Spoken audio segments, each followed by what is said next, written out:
स्वागत है आप सभी का। तो आज की इस वीडियो में मैं आपको बताने वाला हूं कि जो आपका हिंदी का पेपर होने वाला है, अगर उस पेपर में आपको जो आपके गद्यांश और पद्यांश आते हैं उनसे अगर आपको क्वेश्चंस छाँटने नहीं आते हैं या फिर उनका अर्थ करने नहीं आता या फिर आपको संदर्भ करने नहीं आता है, तो आप कैसे अपने पेपर में संदर्भ लिख के आएंगे और कैसे जो आप अच्छी तरीके से उसे लिख सकते हैं बिना कुछ ज़्यादा याद करे, सिर्फ समझ कर, तो जैसे कि आपको पूरे नंबर मिलें। तो चलिए वीडियो को शुरू करते हैं। तो जैसा कि आप देख सकते हैं, ये मेरे पास पिछली साल 2022 का पेपर है हिंदी का। इसमें मैं आपको दिखा देता हूँ कि जैसे कि ये यहाँ पे दे रहा है कि निम्नलिखित गद्यांश में से किसी एक गद्यांश के नीचे दिए गए प्रश्नों के उत्तर दीजिए। और ये क्वेश्चन आपसे कम से कम 6 नंबर के लिए पूछा जाएगा। ये सारा आपका गद्यांश है और ये इसके 3 क्वेश्चन हैं। सेम इधर भी है, यहाँ पर भी दे रहा है कि ये वाला गद्यांश है और ये पद्यांश है। इन दोनों में से आपको किसी एक क्वेश्चन जो है हल करने हैं। अब आपको क्या है, अच्छे से पता नहीं रहता कि संदर्भ जो इसका संदर्भ जो है वो कैसे लिखा जाएगा और रेखांकन अंश की व्याख्या कैसे की जाएगी, और आपको ये भी क्वेश्चन नहीं ढूंढने आते, तो मैं आपको बताता हूँ आपको क्या करना है और कैसे करना है। तो सबसे पहले क्या करना है, आपको ये जो पैराग्राफ को दिया गया है उसे आपको क्या करना है, अच्छे से पढ़ना है। जिससे कि क्या होगा कि आपको पता चल जाएगा कि ये किस लेखक का, यानी किस लेखक ने ये लिखा है। अब इससे कैसे पता चलेगा, मैं आपको बताता हूँ। विश्वास पात्र मित्र से बड़ी भारी रक्षा रहती है, जिसे ऐसा मित्र मिल जाए। यानी मैं इसमें थोड़ा सा ही पढ़ लेता हूँ, मुझे तो पता है। अगर आपको नहीं पता है, मतलब ये आपने कुछ ज़्यादा याद नहीं किया है, तो अब आपको क्या मतलब इसमें किसके बारे में ज़्यादातर बात की जा रही है, इसमें मित्रता के बारे में बात ज़्यादातर की जा रही है। तो आपको पता है मित्रता किसने लिखा है, आपका पहला ही चैप्टर है, आचार्य रामचंद्र शुक्ल ने। तो इस तरीके से आपको क्या हो गया, मतलब आपका ये पूरा संदर्भ तैयार हो गया है। ठीक है, इस तरीके से अगर आप पूरे पैराग्राफ को पढ़ेंगे तो आपको समझ में आ जाएगा। मैं आपको एक और पैराग्राफ बताता हूँ। जैसे ये वाला पैराग्राफ है, जैसे आज विज्ञान मनुष्य के हाथ में अद्भुत और अतुलनीय शक्ति दे रहा है। मतलब ये पहला पैराग्राफ कैसे, अगर आप इसे अच्छे से पढ़ेंगे तो इसमें किसके बारे में बात हो रही है, संस्कृति के बारे में बात हो रही है। और इस संस्कृति, भारतीय संस्कृति के लेखक कौन है, ये आप मुझे कमेंट करके बताएं। तो इस तरीके से क्या है, आपका ये आपने पढ़ लिया। अब मैं आपको बताता हूँ कि आपको गद्यांश का जो है संदर्भ कैसे लिखना है, एकदम शॉर्ट तरीके से और एकदम छोटा, जिससे कि आपको ज़्यादा पर लिखना भी ना पड़े और आप जो आपको पूरे नंबर भी मिल जाएँ। तो सबसे पहले आपको क्या करना है, ऐसे कॉपी लेनी है और इसमें क्या करना है, प्रश्न डालना है। आपको ब्लैक पेन से डालना है। ये आपको प्रश्न नंबर, मान लीजिए ये प्रश्न नंबर 3 है और इसका जो है, इसका हम क्या कर रहे हैं, उत्तर लिख रहे हैं। ठीक है, इसका उत्तर लिख रहे हैं, का उत्तर। अब का के उत्तर में क्या कह रहा है हमसे, सबसे पहले हमसे कह रहा है कि इसका संदर्भ लिखना है, यानी कि हमें क्या करना है, इसका संदर्भ लिखना है। तो हम सबसे पहले क्या करेंगे, एक अच्छी सी हेडिंग ला देंगे, संदर्भ। अब आप कहेंगे कि लेखक का कैसे पता चलेगा, तो इसके लिए मैंने आपको पहले बता दिया है कि लेखक का नाम आपको क्या है, अच्छे से पढ़ लेना है। गिने चुने लेखकों का आता है, मित्रता जरूर लिखी जाएगी जो आपके जो पैसे जाएगा उसमें है। तो ये कौन सा होगा, आचार्य रामचंद्र शुक्ल का। ठीक है, अब आपको क्या करना है, इसमें 1-2 लाइन, आपको एक लाइन में सिर्फ 2-4 शब्द याद करने हैं सिर्फ। ठीक है, मैं आपको बताता हूँ क्या जो शब्द हैं। प्रस्तुत गद्यांश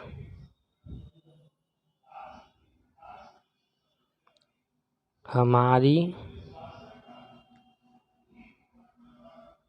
हिंदी पाठ्य पुस्तक की।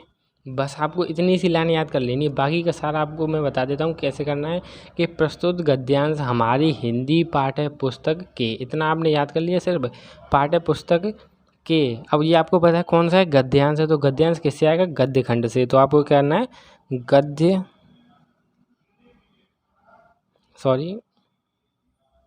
खंड में संकलित। अब सबसे ज़्यादा बच्चों को दिक्कत यहीं पे आती है कि हम यहाँ पर लेखक का नाम कैसे पता चलेगा। तो वह मैं आपको पहले ही बता सका हूँ कि आपको अच्छे से पैराग्राफ पढ़ना है, तो उसमें आपको आसानी से पता चल जाएगा कि ये कौन सा लेखक है। तो इसमें हमें क्या करना है, इसमें लिखना है हमें आचार्य रामचंद्र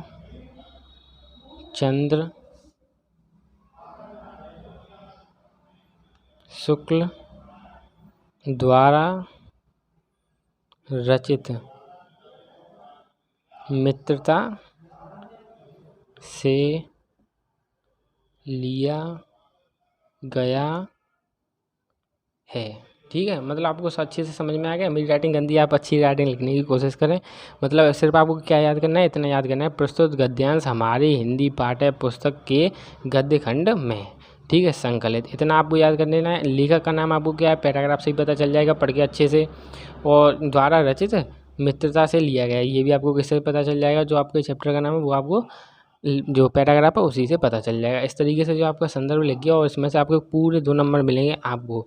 अब मैं बता दूं आपको क्या करना है। अब आपको क्वेश्चन नंबर 2 का आंसर लिखना है, यानी कि हम लिखेंगे इसके खा का उत्तर। अब हमारे जो दूसरा क्वेश्चन है उसमें हमसे कह रहा है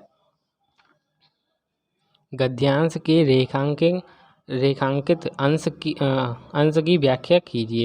यानी दूसरे क्वेश्चन में हमसे क्या कह रहा है कि हमें रेखांकित अंश की जो है व्याख्या करनी है। अब हमें इतना मतलब समझ में तो आता नहीं है कि क्या है रेखांकित अंश, और मान लो आपको कुछ भी नहीं समझ में आ रहा है तो आपको क्या करना है, सीधा सीधा मान लो यहाँ से ले लेना है, यहाँ से लेकर और ये पूरा पैराग्राफ लिख देना। कोई भी पढ़ के नहीं देखता, बस ये देखता है कि कितना लिखा हुआ है। अगर आपको कुछ भी नहीं आ रहा है इन क्वेश्चनों में तो ही इन ट्रिक को आजमाएं और इन्हें तभी लिखें। ठीक है, मैं बता देता हूँ, ऐसा नहीं हो कि अगर आपको इसकी रेखांकित अंश की व्याख्या आ रही है और आप फिर भी ऐसे लिखाते हैं तो फिर ज़्यादा ठीक नहीं है। अगर आपको नहीं आ रही है तो आपको ऐसे लिखना है, क्या करना है हमें, वे उत्तम डॉट डॉट डॉट ऐसे करके आपको क्या है पूरा पैसेज उतार देना है हिंदी का। 4-6 लाइन आपको क्या है ऐसे ही ये भर देनी है और यहाँ से भी ख़त्म कर देना है। थोड़ा सा मैंने कम यहाँ तक इतना बड़ा आपको जो है व्याख्या इसकी दे देनी है, यहाँ पे ख़त्म। तो इस वाले क्वेश्चन से भी आपको 2 नंबर आसानी से मिल जाएंगे। बस आप ध्यान रखें, आपको साफ साफ लिखना है। अब जो हम क्या करेंगे, अपने घ का उत्तर लिखेंगे, यानी तीसरा जो क्वेश्चन है उसका उत्तर। तीसरा क्वेश्चन भी सबसे ज़्यादा सरल है, लेकिन कुछ लोगों को इसमें भी दिक्कत होती है। हमसे इस वाले क्वेश्चन में कह रहा है कि हमें अपने मित्र से क्या आशा रखनी चाहिए। अब बहुत से लोग क्या सोचते हैं कि इस वाले क्वेश्चन का आंसर मतलब हमें नहीं मिल रहा है, कहाँ से लिखें, कैसे लिखें। तो आपको क्या करना है, जो ये क्वेश्चन है इसमें क्या कह रहा है कि हमें मित्र से आशा, ये क्या है, इसका सब्जेक्ट है मित्र से आशा का। तो बस हमें पैराग्राफ में इसे ही ढूंढना है कि ये मित्र से आशा कहाँ पर लिखा है। जैसे कि इस वाले पैराग्राफ में लिखा है, हमें अपने मित्र से यह आशा रखनी चाहिए, वे उत्तम संकल्प, और ऐसे करके आपको क्या पूरा उतार देना है यहाँ से। कहाँ था, हमें, यानी कि जो क्वेश्चन है ना हमारा उसी में बता रहा है कि हमें आंसर मिलेगा कहाँ से। यानी कि हमने देखा इसका सब्जेक्ट क्वेश्चन में हमसे क्या कह रहा था कि हमें अपने मित्रों से आशा, यानी यही इसका क्या है, सब्जेक्ट है। तो इसे ही हम क्या करेंगे, इस पैराग्राफ में ढूंढेंगे। तो हमने पैराग्राफ में ढूंढ लिया कि ये वाला शब्द कहाँ लिखा है, ये लिखा है कि हमें अपने मित्रों से यह आशा करके, और जितना भी आपको अच्छा लगे यहाँ तक, तो मान लो यहाँ तक, अगर आपकी इच्छा इतने की नहीं है तो आप मान लो यहाँ तक, तो यहाँ तक आपको इतना लिख देना है। कैसे लिखना है ये भी मैं बता देता हूँ आपको, ऐसे करके, और हमें अपने और डॉट डॉट डॉट करके जो आपको ऐसे पूरी जो लाइन है ये वाली भर देनी है। इस तरीके से क्या है, आपके यहाँ से भी आपके 2 नंबर जो है क्लियर हो जाएंगे। और इस तरीके से आप जो अपने गद्यांश और पद्यांश जो है इन सभी के क्या है आप उत्तर लेकर आ सकते हैं। और अगर आपको क्वेश्चन नहीं समझ में आ रहा तभी इसी तरीके से लिखें। ठीक है, ये तो बात हो गई हमारे गद्यांश की। अब हम बात करते हैं अपने पद्यांश, यानी कि अब आपको पद्यांश कैसे सॉल्व करना है मैं ये भी बता दूं। जैसे कि इस वाले क्वेश्चन में दे रहा है कि निम्न पद्यांश में से एक पद्यांश की संदर्भ सहित हमें क्या करनी है, व्याख्या करनी है।